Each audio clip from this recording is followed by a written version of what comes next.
everyone, and welcome back to I'll Watch What They're Watching, where we're curious and adamant about cinema. I am one of your hosts. I'm Kyrie.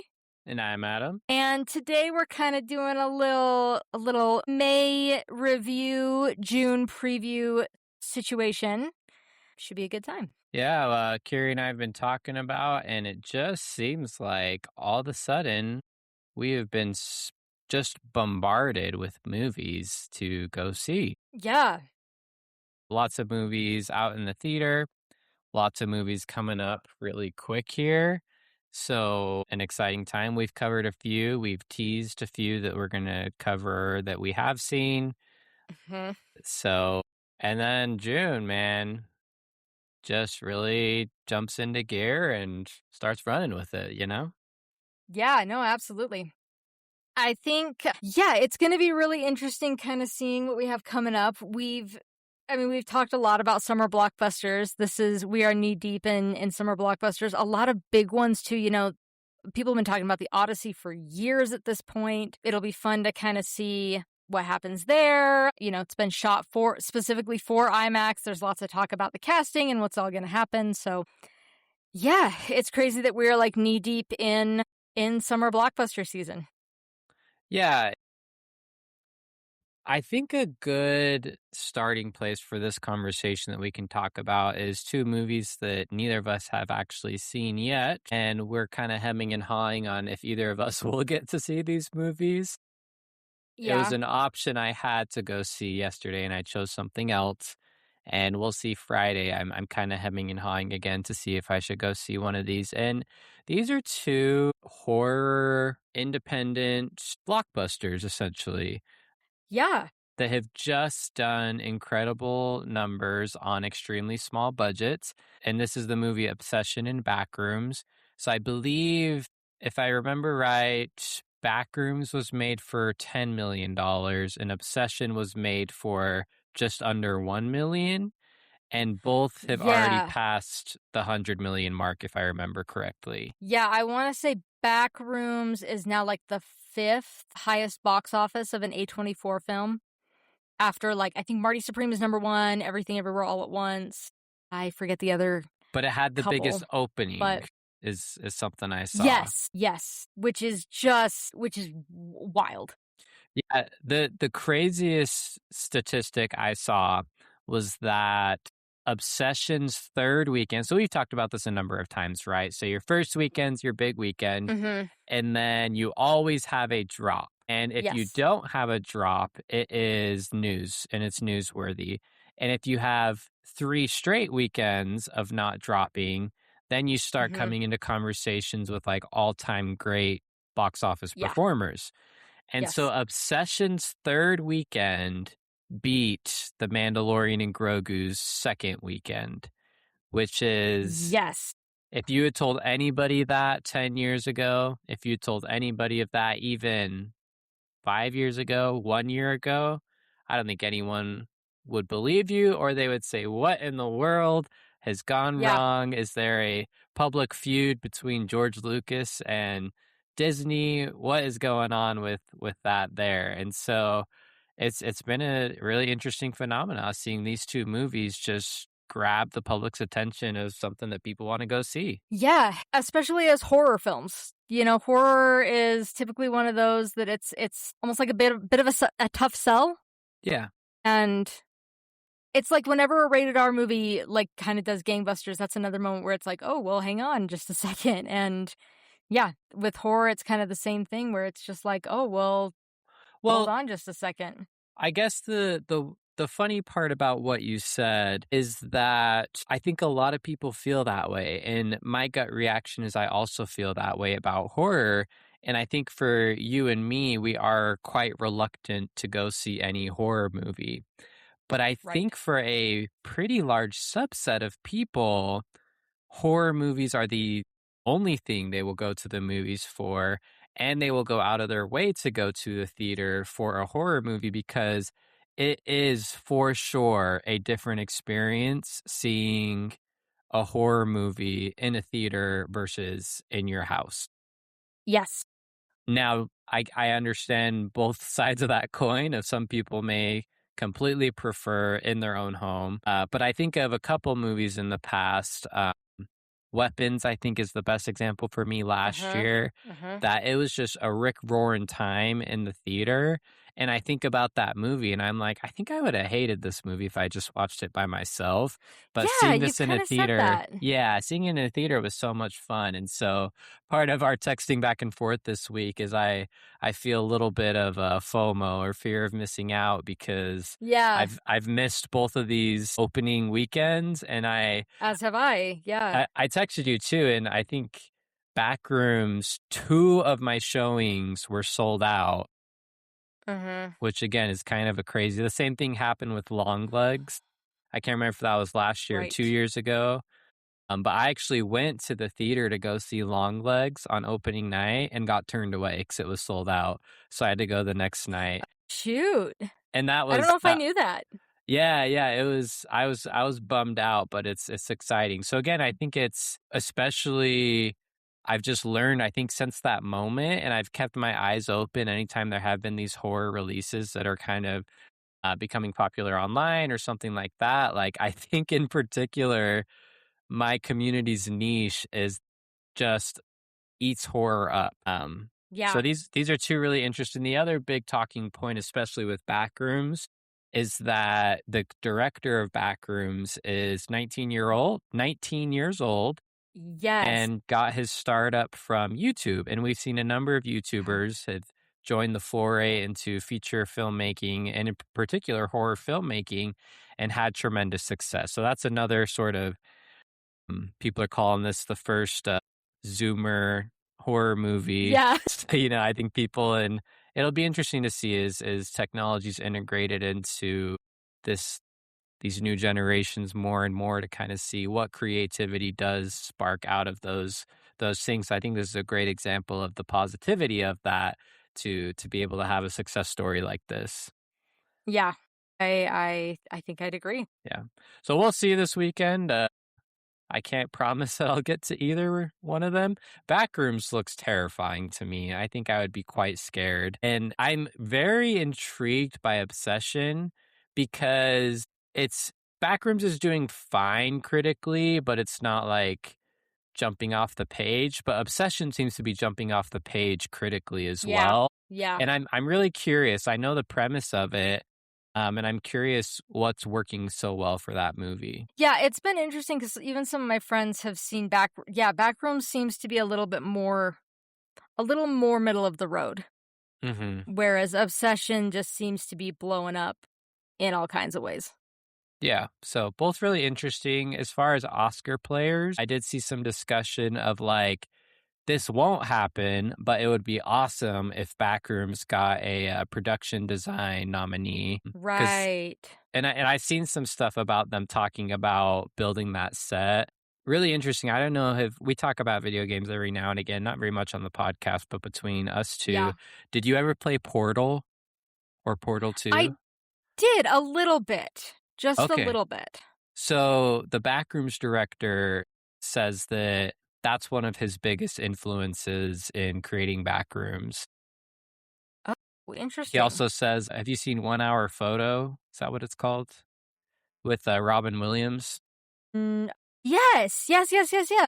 I haven't seen that one, but he said that's another big influence on Backrooms. So, anyways, I think, like, again, I think Backrooms would probably scare me way more because it does actually kind of freak me out a little bit when you like just that uncanny feeling and like I don't Yeah. know, like we both grew up in churches that I feel like can have that sort of feeling at times, especially if you're like there late at night or alone and it's Uh-huh. just kind of this Uh-huh. weird unsettling feeling.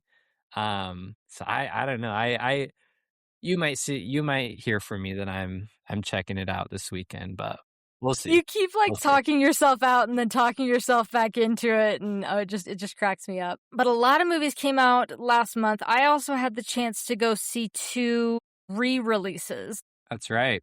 which were both first time for me, but they were re-releases, so I got to go see, Top Gun: Maverick.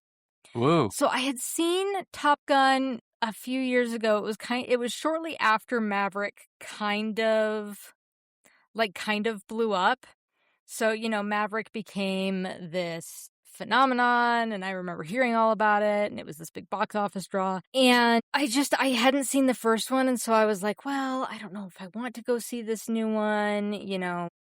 What am I don't want to see the new one having not seen the original Top Gun. So I ended up just not getting around to either of them. I did watch the first Top Gun a couple years later, and or like a year, maybe a year or two, about a year later, maybe. And I just remember being like, what's the fuss? Like the first one, I just was very much just kind of, I was like, we have this weird crisis partway through where we with Goose, and I was also like, this movie is very, very gay, and I'm kind of confused by it. Did I tell you that before Maverick, Allie and I, we hadn't seen the original, so we just watched a YouTube, like, summary before we went to see Maverick? That's a choice.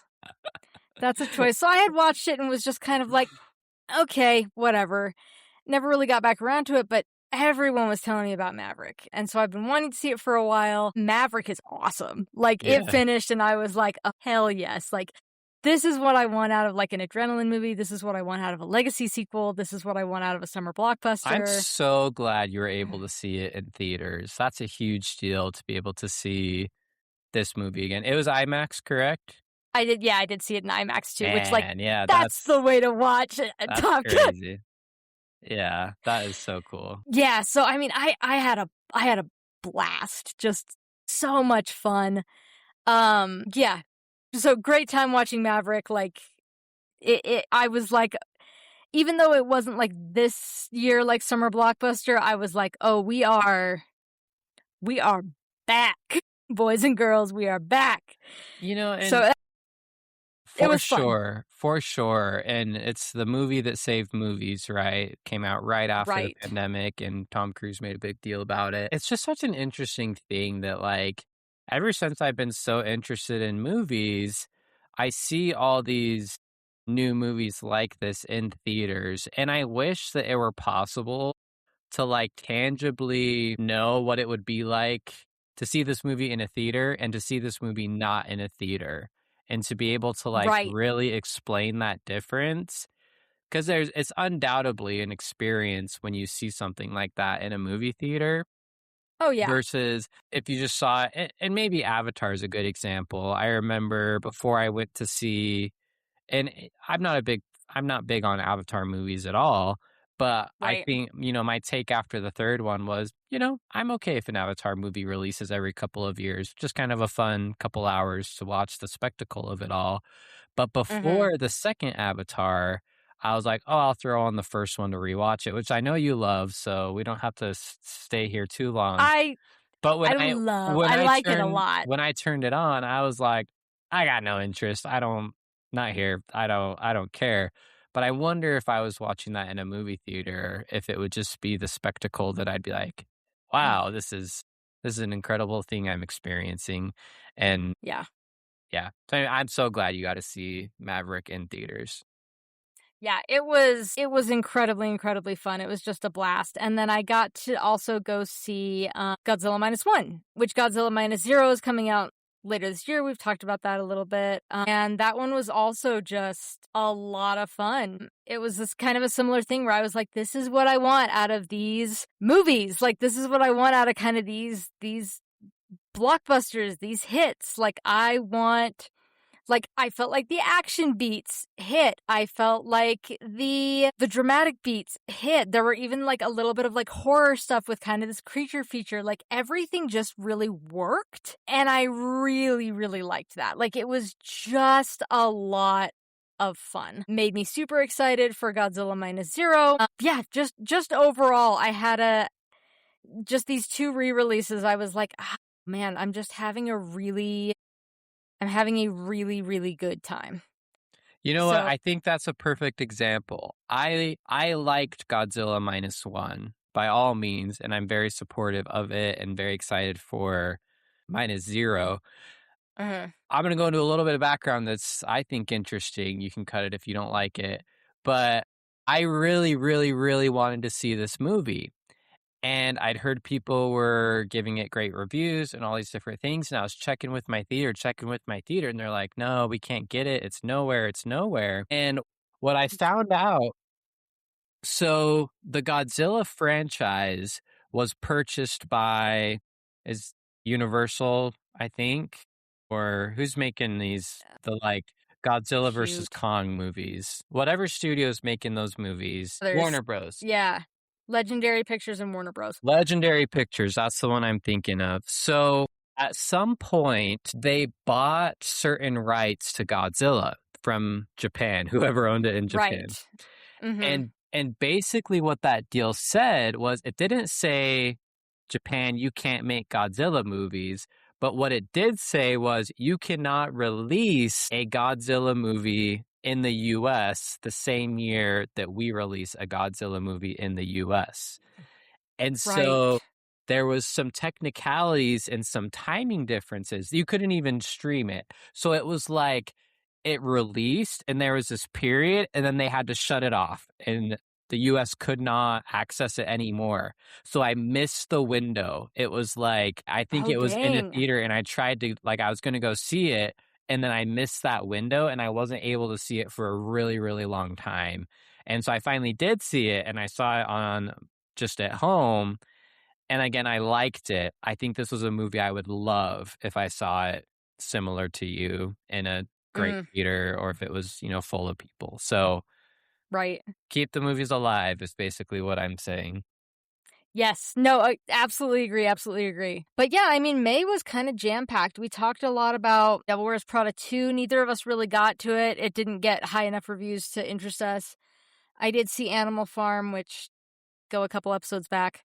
I Yeah. have a lot to say about that. You saw Hokum. Hokum. Yes, that's right. I talked about last week how I saw Decorado. You also went and saw The Sheep Detectives. Really liked that. Sheep Detectives, if it's still around you, you haven't gotten to it, highly recommend. Take your family, probably 7 and up, I would say, but great family movie.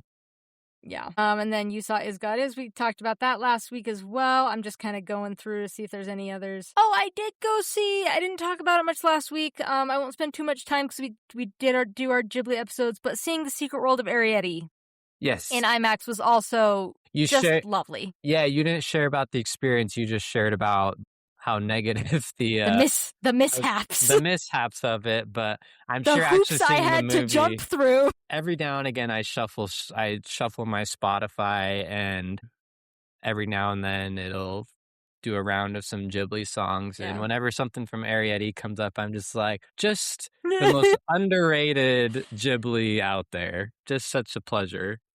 Yeah, no, it's so good. But anyway, yeah, I mean, Secret World of Arrietty, it was one. What else is there to say? I mean, we talked about it in the Ghibli episode, so I won't spend too much time. It though also, I mean, like Whisper of the Heart, like Kiki's, like Mononoke, Miyazaki or Studio Ghibli films just look really damn good in IMAX. Mm. It looks so good on a big screen with that 4K restoration. Like, it just looks good. And so, like, I don't know if there is a single, unless it's playing in English, like, I would be willing to even go see, like, Earthsea, a 4K restoration in IMAX purely for the visuals. I I don't would know if not go see Earwig, but I think I'd fall asleep if I tried to go to Earthsea. I'm not sure I could make fair it. enough. Fair enough. But, like, just, yeah, the restoration with just how big it is and the audio, the fact that you're just immersed in this movie and the audio is loud but not too loud, and yeah, you've got the beautiful music and you're just watching the story play out. Like, it is Well, hey, so I'm looking again, up Ghibli Fest. Looks I like don't go to those because they're all in English. not all of them. All the They ones that are have playing here. really. What I'm looking at, they have shows for both versions. I'll try to take Oliver to My Neighbor Totoro though, because we actually do get Yeah. Ghibli Fest in Yakima. At Oh, least we that's have in the awesome. past. So I'll try to take him because that will just be so fun for us. He loves Totoro.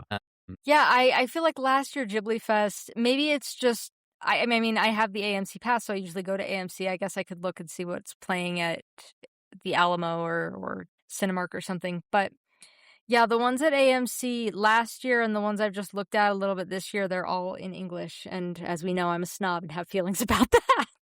There's only 2 showings for Earthsea, though, one in English and one in Japanese. I mean, I'm a little bit baffled that they even picked Earthsea for Ghibli. Anyway, for those of you who don't know, Studio Ghibli does like a Ghibli Fest every year where they re-release a bunch of their films in theaters. And yeah, Earthsea has never once been on the list. They usually kind of err on the Miyazaki ones, to be honest. They don't hit a lot of Takahata's, and that's not Takahata, but they tend to err more on the like beloved ones, and I'm a little baffled why they're playing Earthsea this year, but Really oh strange. well. Yep. So I do And wanna then mention, Mandalorian, yeah, which we we saw saw. Mandalorian, have But different then you feelings. I do wanna say I was pretty negative on Mandalorian. One of my other favorite podcasts I talk about seemingly every episode here, What Went Wrong? They actually both really liked it. I was kinda surprised by that, so maybe I was just being Mm, too grumpy. 'cause I liked it. Yeah, maybe I was too harsh on it, but we'll see. I'll have to revisit. I do also want to mention before we get to the other one I saw in theaters, I did get the opportunity to see Nirvana, the band, the show, the movie, Oh, that's right. which is a 2026 release. I didn't get it in my theater. If I had, I would have gone and seen it in the movie theater because I heard it's very, very funny, and it is in fact very, very funny in a way I won't spoil. I can't say what I will say about this movie. I won't say much about the plot, but no, I can dance around it a little bit. So Nirvana the band, the show, the movie is a web series. So Nirvana the band, the show is a web series, and they've been going on for a long period of time. It's 2 guys, and one of them was the director of Blackberry that released a couple of years ago. Interesting. And Uh-huh. he has gone out fully and said the only reason I did Blackberry was so that I could get enough money for us to do Nirvana the band, the show, the movie. That's way cool. So in a lot of ways, it's sort of like a combination of like Borat. So there's elements of them Mhm. like filming stuff out in public and like reacting to what people are saying and like doing things in that way. But also just like it's very silly. They're Canadian. It's anyone that's familiar with like Nathan For You, it is in sort of Mhm. that vein of things that are going on or the rehearsal. But the premise and what goes on in this is crazy. And it was funny for me going in blind, which obviously now you're not going in blind because I'm talking about some of these things. But like going in blind, there's a moment where you're like, wait a minute, are, is this real? Like, what are they doing? Right. Like, wait a minute, what is going on here? And they do this set piece that you're like, wait a minute, was that real? My gosh. And come to find out that's everyone's reaction of how in the world they filmed this. And I've seen a ton of people be like, we need a documentary on how they filmed this movie because they are doing Oh, some shoot. insane things. And so the crazy stunt that they did is like 90% real. And then they do some like Some VFX stuff. yes, but the way they do it is very, very creative. So this was a movie that Okay. is just a very, very fun time. I'd encourage anyone to check it out when you get the chance. I don't know when it'll be streaming. I did do like the $6 rental to watch this movie because I was really Mhm. itching to watch it. But I assume it will hit a streaming service at some point in the future. Cool. Well, and this week I did not get to the theater this week just because I've been I mean, I mentioned I started another class, Nazis on Screen, and then I've also been trying to cram some Spielberg films Right. in prep for Disclosure Day. So I've been again between my school classes and cramming Spielberg. That's kind of what I've been wrapped up with this week. But you did get to go see a movie just the other night, last night. Yes, I got to see Boots Riley's new movie, I Love Boosters. Boots Mhm. Riley is not a filmmaker I'm super familiar with. We almost did a arts versus charts with one of his movies called Sorry to Bother You. We did not do that arts versus charts because Kyrie watched that movie and absolutely hated it. Yeah, I mean, I don't want to come in swinging being like, "This movie sucked," but 'cause it didn't suck. It is just The tone it just was didn't not work my for cup. It you. was not my cup of tea. I mean, I've said before, like, I keep with Decorado, I keep going back being like, "Why did I like Decorado and I didn't like Sorry to Bother You?" Because Sorry to Bother You is also dark comedies are a hard sell for me.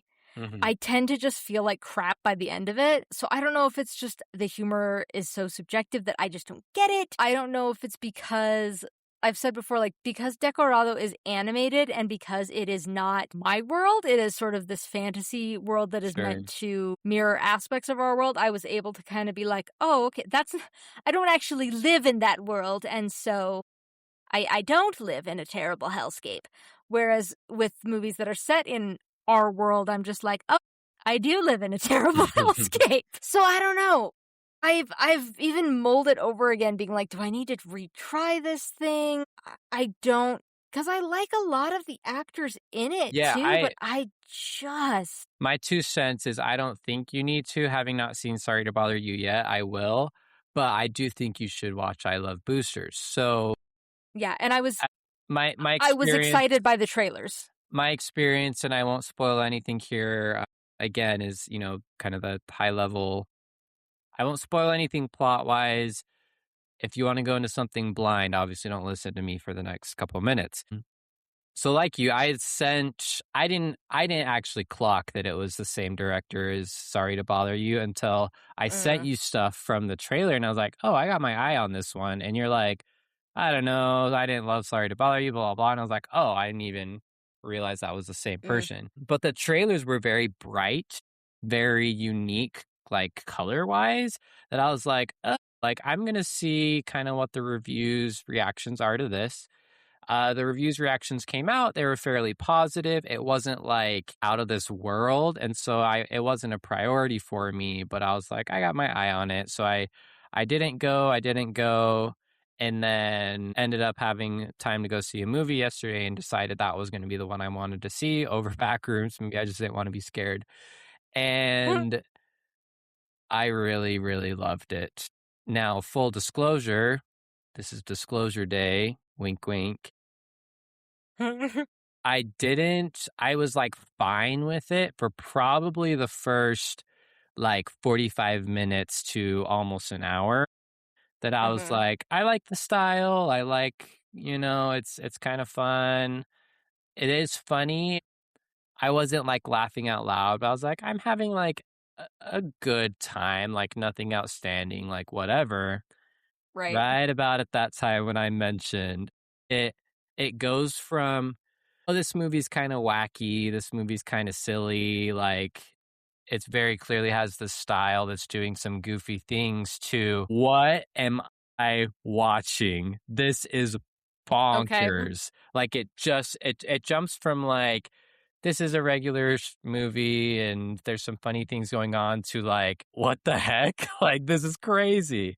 And I think the best way to describe it is it doesn't have the same like emotional punches, but I think it's very similar to something like Everything Everywhere All at Once, where Oh, interesting. it just like hits this point that just like jumps out and does all these kind of crazy things. So Because I go ahead. it intrigued me, and reading just the summary of it and, like, the taglines and seeing the trailers, I was like, "Okay, this is kind of like, I see parallels of, like, The Bling Ring," which was that movie by Sofia Coppola about, teens in California who go rob celebrities, basically.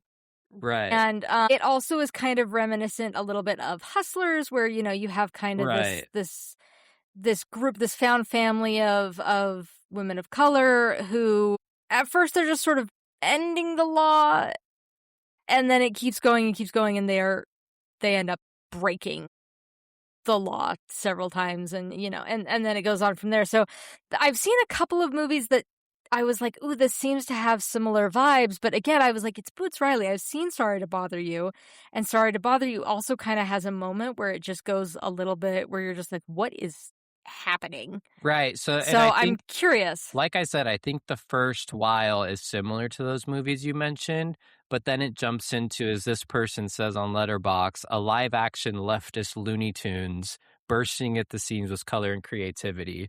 So like Wow, okay. it just like it it gets so crazy, and it is like the practical effects of a couple of the things it does. It out of this world, like some of the best in recent memory. Like Okay.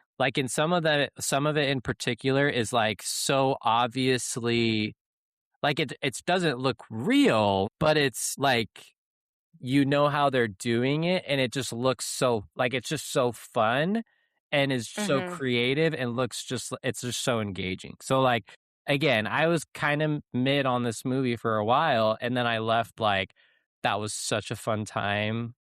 I had no idea that that was what I was walking into.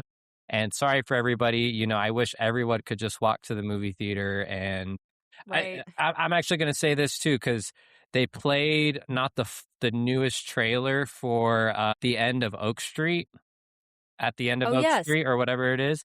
They played the one they've been playing, which is just like the teaser. I Mhm. maintain that's one of the best trailers for a movie I think I've seen in a while, where it just like all it does is it sets up the premise, and you Mhm. like barely see a dinosaur walking through like the windows in the background, and you're Right. like, whoa, what is this? What is this movie about? So, and I've just been, I kind of been toying around with that thought too of like, obviously you can't show anything that Sorry to Bother You has in it, but I would have been so Right. disappointed if I had never gone to see this. And I think there's many people, probably yourself included, that like you wouldn't make it a priority to see that over so many of the other things right now, unless you knew Mhm. like, no, this is really something like this gets to Yeah. be such a fun movie, you know? So it's always a impossible sort of, you know, Kind double-edged of a sword of catch-22. yeah, Yeah. like, will I if I didn't know this, would I ever go to see this versus the experience will be better if I didn't know this, and you just Yeah. Yeah. so anyways, I think anyone that hasn't seen it to this point probably wouldn't have gone to see it, so I'm okay sharing what I did, but I did not say a lot of things. Yeah. On Which I the appreciate. on the flip side, this is not a movie I would recommend to everybody. So, Mm. mom, if you're listening, this is not a movie I would recommend for you, but Kyrie, yes, you would I think Okay. you would like this movie. I love that yeah, you and I feel like sometimes there are movies I recommend to you that I'm like, don't everyone go out and see this thing. But Adam, you should see it. You should definitely see it. But with all that, we'll also kind of talk a little bit about what's coming up in June. So I mean, this weekend, I know one that you've kind of had your eye or sorry, unless there was anything else you wanted to talk about with me. Nope, nope. Cool.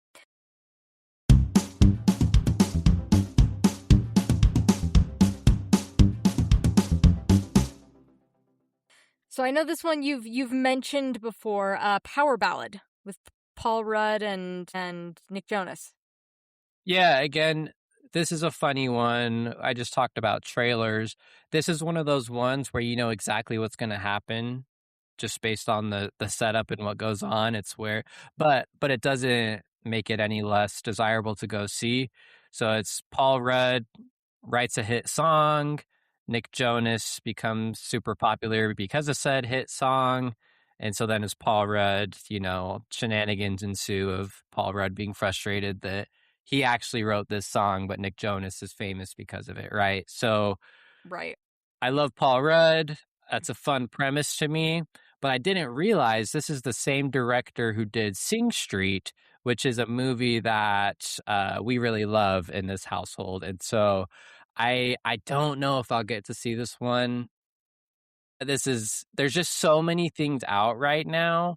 I joked with you earlier, I might do a quadruple feature on Friday and Mhm. take the day off of work. I'm not really gonna do that because I have to, you know, go to work. Because there's just Right. so many things out right now. So I hate to say this, but I'll probably wait till this one hits streaming. Gotcha. Yeah, I get that, because another thing that's coming out this weekend that I am probably gonna go see is one called Another World, and it's a movie from Hong Kong, and as we know, when weird animated movies in a different language come out, I am in the theater. So this one, I don't know hardly anything about it other than this tagline. It just says, "A spirit guide in the afterlife realm helps souls reach reincarnation. When he meets a young girl whose anger threatens to turn her into a monster, he must save her while learning about human emotions." Sounds like Again, something you'd love. it sure does. And Stuff like that, I'm just like, 10 out of 10. and both Get of me in those the seat. movies both of those movies are not the $150 million blockbuster that is releasing on Friday, which is Yes. Masters of the Universe. Yes. I was going to that one next, but I was like, let me just give a shout out for the weird little, again, the thing that I do. You're really good at going and seeing the things that everyone, is talking about, and I'm really good at seeing the weird thing that no one is talking about. So, yes, but beyond the one that you've been eyeing, beyond the one that I will be going to see, Masters of the Universe, Yeah. which, So unfortunately, this has not hit the review threshold for me to yeah. want to go see this movie. So when I sent it to you earlier, it was sitting at about 51 on Metacritic and like a 73 Rotten Tomatoes, which, that's a decent score for Rotten Tomatoes, if I'm being honest. Yeah. So I read a few of the reviews, and those were enough for me to be turned away from it, because it sounds like, number one, it does lean heavy into like Marvelisms of humor and like No. self-aware, cheeky kind of stuff. But then the second Yeah. thing is a lot of people kind of being like, okay, why was this being made? Because they're so like tongue in cheek about so much of this stuff. Like He-Man is kind of silly, but the people that are here for this movie and want to see this movie don't want you to be tongue in cheek about it. Right. And They take any He-Man very seriously. and anybody else that would like the people that want you to be tongue in cheek about it aren't going to go see this movie. So it just a lot Mm, of people like it seems like just like a strange corporate mishmash of things. So right. those two enough. I'm like I don't know if that's my scene. Again, I think if it were just a scotch higher rated by the critics, I think I would try to catch it. I'm not putting it out Yeah. yet, but it's on life support as far as me going to see this movie. Yeah. I remember when I first saw the trailer, because I texted you and I was like, there's going to be Masters of the Unit. Like, it looked like goofy slop, Yeah. which it seems like that's what it is. And for me, it's like, okay, I'm not always opposed to goofy slop, but this movie is 2 hours and 20 minutes long in the middle of like the hot season for movies. So I'm just like, I'm sorry, but I can go see this animated movie from Hong Kong that's less than 2 hours, or I could waste 2.5 hours watching this thing that I might not enjoy all that much. Yeah, and now with Backrooms So, and Obsession, this movie is gonna yeah, lose so much money. yeah, So yeah. People just aren't, yeah. Anywho, it will be interesting to see how that one plays out. I'm curious to see if it's a box office bomb or, because box office is always funny. We think movies are going to be huge and they're not. And then sometimes we aren't even looking at things like Backrooms and yeah, all of a sudden they're all over the place. yeah. But then next weekend, the really, really hot one is Steven Spielberg's 2.5 hour My God. alien movie, Disclosure And you Day. know what I said to that? I said, "I wish it was longer. I would And love I to said, see I'm more glad and it's more and more." not. So this will tie in nicely to our Steven Spielberg episode that we will be releasing the day that Disclosure Day is released. So props to us. I don't know if the listeners knew that. No, we didn't mention that last. We sometimes decide things afterwards. So that's Yeah. a little preview of things to come. You did mention you're trying to catch up on some Steven Spielberg things. I was also trying to catch up on Steven Spielberg things, but our Mhm. Wi-Fi went out that day, and so I only watched 20 minutes of Saving Private Ryan, and maybe that's enough Saving Private Ryan that I need to see, so It's so funny too, because like, for the listeners, Adam and I text a lot. Like, we're texting throughout the week, and then we only get to talk like, we don't talk on the phone, we only talk when we do the podcast, but we text a lot, and so it's so funny because we're kind of getting, like, these live streams from each other when we're watching things, and with Adam, it was like, I was like, "Okay, I'm starting Jurassic Park," and he was, like, starting Saving Private Ryan, and then, like, 5 minutes later, he was like, "JK, Wi-Fi went out," and then, like, 30 minutes later, it was like, "Oh, it's back," then 10 minutes later again, "Nope, it's gone again." yeah, it was rough. It was rough. So saw enough half blown up bodies and people getting shot and like, oh yeah, I don't like war movies. So Yeah. I get it. I'm good. War is bad. Don't need that reinforced. I gotcha. But yeah, Disclosure Day. I mean, I feel like the trailers have kind of been vague. I'd Like, say I feel like so. all we really know about it is like who's in it and like aliens? Question mark.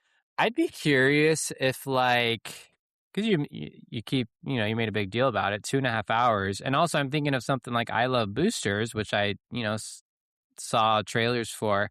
I wonder like how much more there is to Disclosure Day that like we have no idea We're that just not. like Yep. yeah, like I Yep. wonder how much of it is even like a fake out in trailers. I wonder how much like is this just maybe this is just the first act, maybe this is just so there's just I was so about to much say. there's just so much about this movie. I feel like yeah, it's aliens. You get that just incredible trailer shot of like the UFO Mhm. in the clouds and you're like, "Okay, yeah, this looks awesome." You got aliens But yeah, are reaching, yeah. are the clips in the trailers just the first like clips from the first 30 minutes? Is there 2 hours of this movie that we haven't even caught a glimpse of? Like, we don't know. Yeah. So, yeah, Disclosure Day is kind of the big one. It's going to be, I'm really excited to see it. I think it's going to be super interesting. I'm, yeah, I mean, it's Spielberg. It's Spielberg doing aliens and it's Emily Blunt and I'm definitely excited. Uh, and then there's another animated Japanese movie. Yay.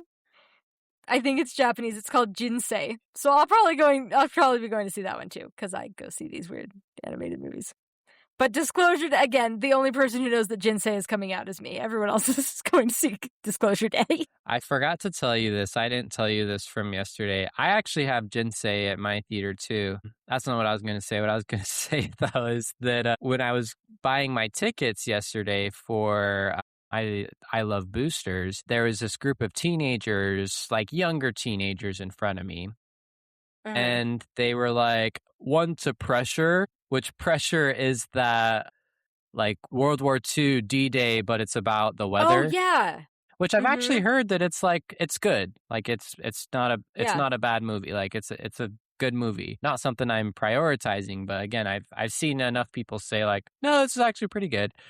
But so these three kids ordered, buy their tickets for Pressure, and the lady looks at them and she goes, "Just a reminder, if you are not here to see this movie and we see you in a different theater, we will remove you and you will not get a refund." And they all just kind of like had like a deer in the headlight look like, Mhm. okay. And so like they like walked off and I like looked at her like, yeah, sure, they're going to go see Pressure. And so Yeah. sure, I don't know if they got kicked out, but I definitely saw them walk into Pressure, stay there for like a minute, and then they walked out and walked over into back rooms. Oh, that's funny. Good times. Yeah. Or to be young and dumb again. Yes. Yes. Yes.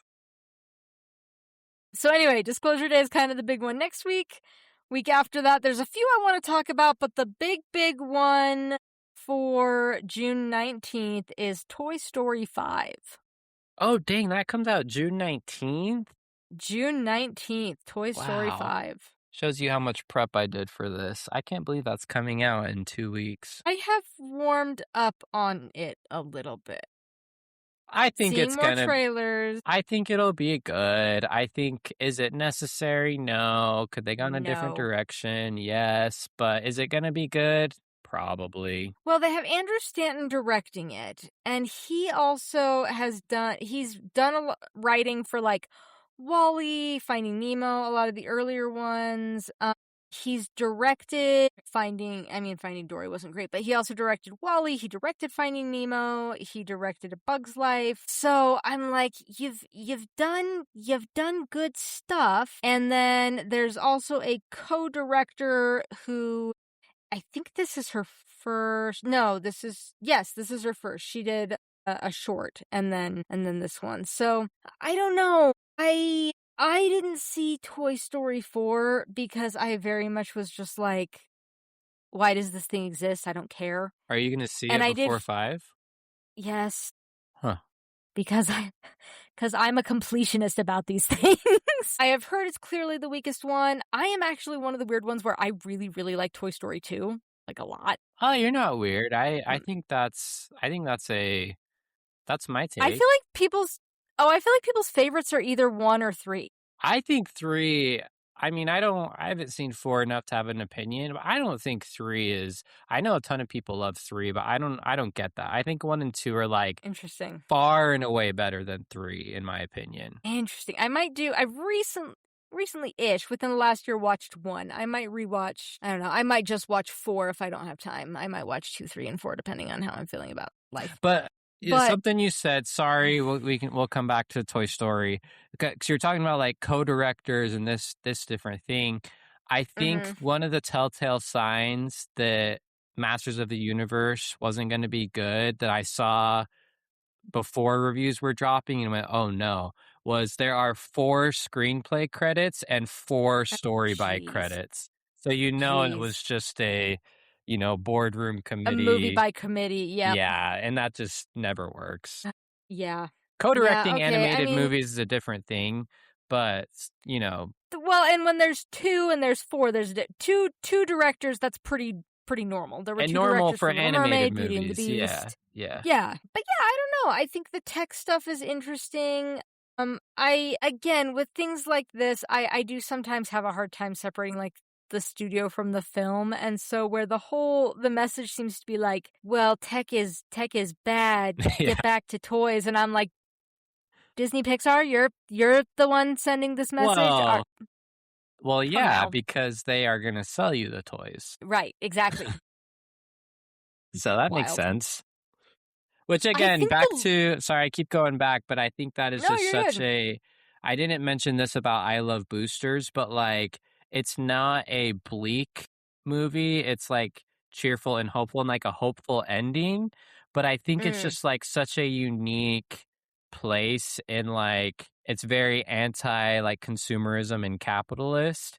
But like yeah. obviously it has to still be in this system in the movie making system to do this. But like there's so many aspects of it that you're like you can tell that this guy walks the walk as well with like how these things are set up. And so like it's just a very cool and unique way in a way that yes, you're not questioning the filmmaker or the direction of I Love Boosters like you are in this or like I mentioned earlier in the year Hoppers where you're just like this isn't matching what is happening in Mhm.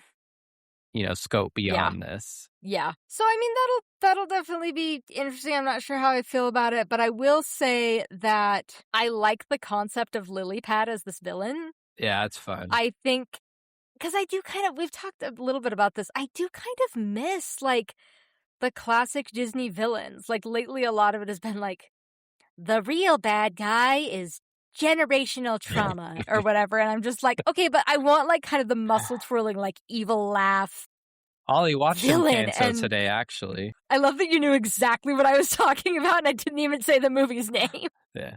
We or love the movie Encanto in title. this house. Encanto is fine. But no, I don't know. I will be going to see Toy Story 5. I will give my thoughts on Toy Story 4, but I find myself like begrudgingly optimistic about Toy Story 5. I want it to be good. Like I said, I think Lily Pad is a fun, just kind of it's similar to the Lotso Hug and Bear where it just, she has this happy, funny voice, and she's lily pad. But you're like, oh, you suck. Like, you are evil. Yeah, and this isn't related to what you just said. I was listening to you, and what you said was very Okay. interesting, and I apologize that I'm going completely different direction here. Anyways, I do think it's an It's interesting like you don't want to talk about Toy Story 5. I am talking about Toy Story 5. Oh, good. It's Okay. it's an interesting spot because you look at something like Minions and Illumination and Yeah. the Mario movies, and all these are like generally considered slop, but they're still gonna make buku buku bucks, right? Oh, yeah. Hoppers was people generally consider it a pretty good movie. I had my huge gripes with it, but even I can say like, no, there were things there that were fun and engaging and interesting. This is a really interesting position because of the brand of Toy Story 5, where Toy Story Mm, 4 wasn't as well received critically as, Pixar before that point, which is like, right. golden era of can compare with Ghibli and golden era of Disney, Renaissance and all these Yeah. things of just like banger after banger after banger after banger. So I think it would be really interesting in a very negative way if this is just panned and critics hate it and it's just really, really bad because I think it is critic proof, it is review proof. It's going to make a ton of money no matter what. But Oh, I think yeah. it would be really bleak if it is bad because then what are the lessons that Disney's learning from that? Hmm. Versus if it is good and it makes a lot of money, maybe they will learn the right lessons. But it also is Yeah. the fifth movie of existing IP, so I'm not super Yeah. confident they would learn the quote unquote right lesson. But anyways, Yeah. So Toy Story 3, that'll be interesting. A couple others that week. There's one called Girls Like Girls, which I think would be an interesting one. It seems like kind of a coming of age lesbian story. And then one that I've seen no trailers for, but I've seen the poster for months. The Death of Robin Hood. I think I saw something about this a few weeks ago. It's Hugh Jackman, isn't it?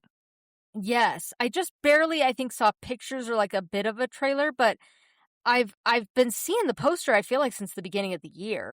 It's an A24 movie too, Yeah. which is interesting. From the same, well, this guy has a What? mixed bag as far as directing All right, give me the goes. tea. I can't see it. No, sorry, I'm trying to see.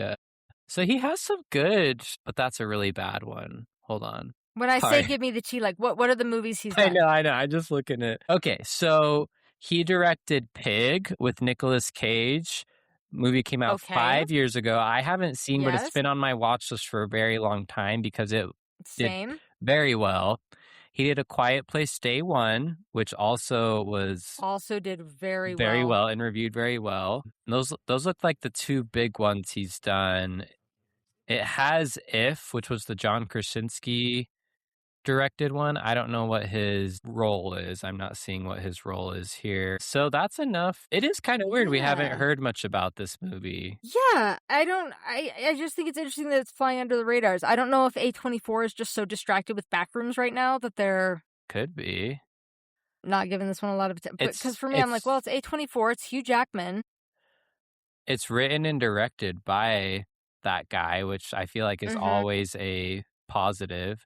So the only two he's written and directed was Pig and A Quiet Place Day One. So Yeah. I think that bodes pretty well. This wasn't on my like I've heard of it. This wasn't on my radar until this very moment, and now I'm like, oh, is this gonna be like really good? Noah Jupe's in it. Yes. Bill Skarsgård, Jodie Comer. Sorry if you already said all that. I was obviously paying No, I attention. didn't. I'm just saying it's just kind of, it's another one of those things that like, yeah, everyone's going to go see Toy Story 5, but like there are also these Yeah. potentially kind of arty movies that could do something. So, that will definitely be interesting. And then the 26th, the only thing I'm really seeing that's interesting to me is I'm going to go see it because I am a DC fan to till my dying day. Supergirl. What do you mean? This is a huge deal. I hope it's a huge deal, but I worry that superhero fatigue will will not have it. I don't know. I'm excited about it. I love the comic Women of Tomorrow. I like DC. I like Supergirl. So I am in it to win it, but I am worried that it's going to I'm worried. I'm really worried it's going to bomb. Yeah, I'll say I was completely out of superhero movies. You loved Superman so I much loved Superman. that I did go see it last summer. What just a joyful little movie to So where fun. I'm totally in for Supergirl. Now, if Supergirl Yes. disappoints me, I'm out. I'm not watching Oh stupid no. superhero movies until Spider-Man comes out end of July. Well, Sorry, I was I'll going be to there. say, well, and the next DC movie is actually going to be a horror film and it's Clayface. Yeah, that should be interesting. But I will go see Supergirl. I want it to be good. I'm excited about it. I hope it's good. I think the only Superman was going to make big money regardless. Hmm. I think because it's Superman. I think the only way Supergirl makes a lot of money is by word. If it's a Wonder If Woman it's thing and it's by good. word of mouth. Yeah. Yeah, I think if Supergirl is really good, again, like Wonder Woman levels of good, Yeah. then word of mouth, people are going to go see this thing. If it's middle of the road or even pretty good, like lukewarm, I don't think people are going to see it. Yeah, I would agree with that. I do think it has potential. I think people love the like nonchalant, non-caring. I don't know. I don't know. She's not Superman. Like that's the thing. Is Right. like don't go into if you don't know anything about Supergirl, do not go into it expecting the female version of Superman. That's not what it is. Right. This because it's based off the comic Woman of Tomorrow, this Supergirl is different. So I would just say that don't go expecting instead of the boy in blue, it's the girl in blue. No. That is not the movie you're getting with Supergirl. Right. Right. But that's kind of it. July 1st is when we get Minions and Monsters, and we can talk about that next month because I've seen that trailer Yeah. about a bazillion times at this point. Yeah. And the Odyssey on the 15th, is that right? Something like that. Yeah, I'm Yeah. still so freaking stoked for Odyssey. Yeah. It's gonna be a lot of fun. I'll probably try to go But down to that's Portland to watch it in 70 millimeter. So I was about to say I was talking to my dad today and I was like I am literally debating driving down to last I looked, I'll have to see if it's still on schedule. The only place that was going to have 70 millimeter IMAX in Colorado is in Colorado Springs. They are building a theater there. oh no kidding. So if that is a legit thing and it's still on schedule, then I am debating trekking down, driving the hour and a half to Colorado Springs just to watch this Yeah. stupid thing in 70 millimeter. Very cool. But should be another good month. But Adam, what are we watching? Spoiled already, but we are going to talk about Spielberg movies, which, as I've looked at the list, I've already seen a lot of them. So, trying to hit a few of the blind spots. So, do that as well if you haven't Same. before disclosure day. And then we did commit, and we are going to watch the sad gay movies. So, Brokeback Mountain Yes. and Moonlight, which are both masterpieces, but are sad. So, we'll have a good time. Yeah, happy Pride, everyone. As always, appreciate everyone listening to the podcast. Appreciate all the feedback and kind wishes. Please share with anyone that you think might like it. And until next time. Catch you later.